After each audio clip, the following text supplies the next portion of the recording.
Good morning, students. Today I will start the further class. जैसा कि मैंने आप लोगों को नरेशन शुरू कर दिया है, मैंने उसमें कई नियम बता दिए हैं और उसके आगे जो परिवर्तन डायरेक्ट से इनडायरेक्ट में जब बदला जाता है तो जो परिवर्तन होंगे वो सब हम देखेंगे। तो हमने उनमें देखा था माइनर चेंजेस और मेजर चेंजेस में हम लोगों ने देखा था चेंजेस ऑफ टेंसेस। इसमें अगला बदलाव की इस प्रक्रिया में जो अगला रूल्स आता है changes of person in narration, मतलब पर्सनल प्रोनाउन को नरेशन में चेंज करने का जो नियम है अब हम उसे देखेंगे और ये बहुत ही इम्पॉर्टेंट है। कहते हैं कि पर्सनल प्रोनाउंस का चेंज अक्सर कर हम कंफ्यूज हो जाते हैं, धोखा खा जाते हैं कि कैसे किया जाए जानने के बावजूद भी, क्योंकि मैंने आप लोगों को पहले ही बताया था कि परिवर्तन जब शुरू होता है तो काफ़ी कुछ ध्यान में देना पड़ता है, तो बदलाव की प्रक्रिया आसान नहीं होती। हालांकि आप लोगों ने पढ़ा भी होगा पर्सन चेंज का रूल्स 1 2 3 रूल्स फार्मूला, इसको हमने लिखा है आप जैसा कि आप स्क्रीन पे देख भी सकते होंगे। आई होप आप लोगों को स्पष्टता दिखाई दे रहा होगा। मैंने यहाँ पर लिखा है इसके रूल्स के नियम में पहला है A, reported speech first person personal pronoun will be changed according to reporting verb subject like as. कहने का मतलब है कि रिपोर्टेड स्पीच में आया हुआ फर्स्ट पर्सन का पर्सनल प्रोनाउन रिपोर्टिंग वर्ब के सब्जेक्ट के अनुसार बदला जाता है। सब्जेक्ट के अनुसार बदला जाता है, इसे नीचे उदाहरण मैंने दिया है, एग्जाम्पल में आप देख सकते हैं। ही सेड, अंडरलाइन वर्ड को देखेंगे, ही अंडरलाइन है। He said comma inverted comma I am doing my work. यहाँ पर आप देखेंगे रिपोर्टेड स्पीच का आई और माई मैंने अंडरलाइन किया है। ये आई और माई आप जानते होंगे पर्सनल प्रोनाउन टेबल के हिसाब से कि ये फर्स्ट पर्सन का पर्सनल प्रोनाउन है और वो भी singular.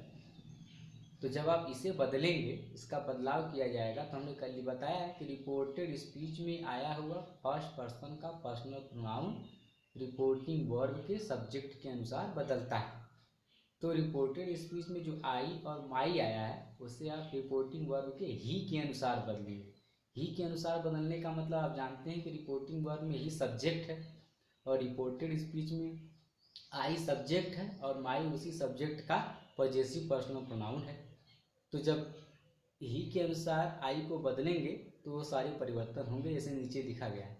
He said comma inverted comma हटाया, दैट लगाया। अब आई को ही से बदलेंगे तो सब्जेक्ट से चेंज होगा तो ही, टेंस चेंज हुआ, वाज क्योंकि past present indefinite present continuous था तो पास्ट कॉन्टिन्यूअस हुआ। एंड डूइंग हिज वर्क, और चूंकि आई के हिसाब से वहाँ पर माई दिया था तो यहाँ ही के हिसाब से यहाँ पर आपका जो पॉजेसिव प्रोनाउन हुआ वो हिज वर्क। इस प्रकार आप लोगों ने देखा कि रिपोर्टेड स्पीच में आया हुआ फर्स्ट पर्सन रिपोर्टिंग वर्ब के सब्जेक्ट के अनुसार बदला गया। इसी प्रक्रिया में आगे की ओर बढ़ेंगे, तब आप देख रहे होंगे जैसा स्क्रीन पे दिखाई दे रहा होगा स्पष्ट। B, reported speech second person personal pronoun will be change according to reporting verb object. ध्यान देंगे, पहले में सब्जेक्ट था, दूसरे में ऑब्जेक्ट। कहने का मतलब है रिपोर्टेड स्पीच में आया हुआ सेकेंड पर्सन का पर्सनल प्रोनाउन रिपोर्टिंग वर्ब के ऑब्जेक्ट अर्थात कर्म के अनुसार बदला जाएगा। जैसे पहले में उस पर आए हुए सब्जेक्ट के अनुसार, कर्ता के अनुसार बदला गया था, और इसमें अब पर्सनल प्रोनाउन ऑब्जेक्ट के अनुसार बदला गया है। उदाहरण के तौर पे इसमें लिखा है दे सेड टू मी।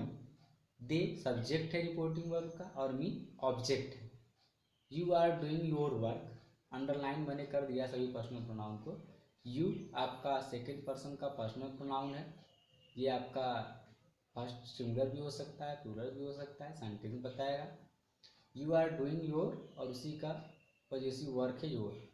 अब देखेंगे कि यहाँ पर दे, क्योंकि सेड टू को नरेशन में टोल्ड में बदला जाता है, तो दे टोल्ड मी, इतना तो समझ में आ रहा होगा आपको।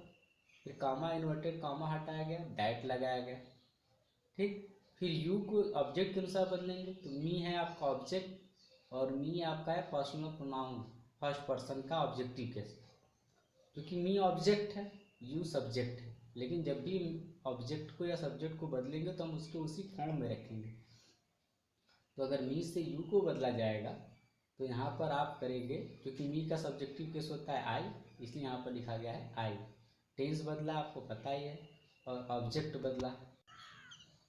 तो आप लोगों ने यहाँ उदाहरण में देखा कि यहाँ पर ऑब्जेक्ट दिया था तो उसको बदला गया है। नीचे मैंने यहाँ पर नोट लिखा हुआ, स्क्रीन पे दिखाई दे रहा होगा जैसे आप note. If object is absent in the reporting work then we put any third person object in reporting work then change the person of reported speech indirect. मतलब यह है कि यदि आपकी रिपोर्टेड स्पीच में आपका ऑब्जेक्ट एब्सेंट अर्थात कर्म ना हो, तब हम अपनी तरफ से थर्ड पर्सन का कोई ऑब्जेक्ट वहाँ रिपोर्टिंग वर्ड में रखते हैं। उसके बाद आप दिए गए डायरेक्ट को इनडायरेक्ट में बदलेंगे। जैसे कि आप वहाँ पर देख, अंडरलाइन मैंने किया हुआ है, आप देख सकते हैं कि मैंने वहाँ पर लिखा है कि रिपोर्टिंग वर्ड में जब आप लिखेंगे पर्सनल प्रोनाउंस तो वहाँ पर है, मैंने वाक्य को वहाँ हिम, जैसे we suppose in reporting word मैंने example they said you are doing your work, इसमें आप देखेंगे कि ऑब्जेक्ट नहीं है सेट के बाद, उसी को मैंने सपोज में नीचे लिखा है वी सपोज इन, मान लेते हैं रिपोर्टिंग वर्ड में दे सेट के बाद आपका ऑब्जेक्ट हिम है। आपके थर्ड पर्सन में ऑब्जेक्ट हिम हो सकते हैं, हर हो सकते हैं और देम हो सकते हैं। You are free to put any one object according to your choice, आप अपने हिसाब से जो चाहें रख सकते हैं थर्ड पर्सन का personal pronoun. There is the question is around your mind, हो सकता है आपके दिमाग में एक प्रश्न आ रहा हो कि क्यों थर्ड पर्सन का ही रखेंगे। तो मैं आपको यहाँ पर बता दूं, हालांकि पिछली कक्षाओं में मैंने बता भी दिया है। तो थर्ड पर्सन का पर्सनल प्रोनाउन इसलिए रखा जाता है कि पर्सनल प्रोनाउन के चेंज में ये बताया जाता है कि थर्ड पर्सन के पर्सनल प्रोनाउन में कोई चेंज नहीं किया जा सकता। पहला, उसे बदलना आसान होता है, और दूसरा जो सबसे डोमिनेंट रीज़न होता है, there is the only one personal pronoun table in the English that have the gender sensitization. केवल थर्ड पर्सन ही है जिसके द्वारा आप जेंडर को डिसाइड कर सकते हैं। इसमें ही और सी क्लियर पता चलता है, और किसी पर्सन में आप डिसाइड नहीं कर सकते हैं कि आई कौन सा जेंडर है, यू कौन सा जेंडर है, बट ही और सी, हिम और हर, ये आपके जेंडर को डिसाइड कर देते हैं। तो but there is the option to change your gender according to the presentation of third person, तो you are free to select. That's why we put the third person object in the reporting word. इस यही कारण है कि हम वहाँ पर रखते हैं। तो आपको क्योंकि दिया गया जो सेंटेंस होगा वो किसके साथ न्याय करेगा आपको पता नहीं है, तो अगर आपको सेंटेंस का सेंस पता होगा तो you are free to put the object according to your choice and make the decision. इसे समझ सकते हैं आप। तो यहाँ एग्जाम्पल में आप देख रहे होंगे, सपोज भी मैंने लिखा है, जिसे आप बदलेंगे तो they told that he was doing his work. यहाँ पर अंडरलाइन करना भूल गए हैं, समझ जाइएगा। तो ही आपका ऑब्जेक्ट सब मतलब पर्सनल प्रोनाउन का सब्जेक्ट है, उसी के अनुसार आपका हिज बदला गया। आपने देखा दोनों, जब ऑब्जेक्ट हो और जब ऑब्जेक्ट ना हो, तो दोनों तरीके से आप कैसे कर सकते हैं।